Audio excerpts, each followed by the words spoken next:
Revoke na ng Land Transportation Office ang lisensya ng driver na nambatok at nagbanta sa lalaking nagtutulak ng kariton sa Antipolo City, Rizal.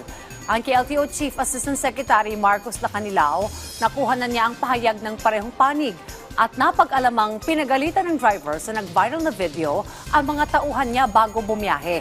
Kaya katwiran na aniyan ng driver, nabitbit lamang niya ang kanyang galit habang nasa kalsada.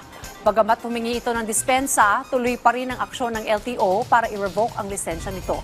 Lalabas ng LTO ang resolusyon para sa revocation ng driver's license bukas.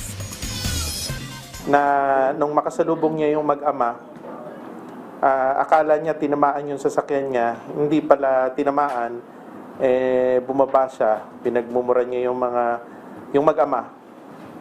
So tinakot pa, may threat pa siya na papatayin niya yung tatay. Sa harap ng bata So sa ngayon, kumpiskado na yung driver's license niya.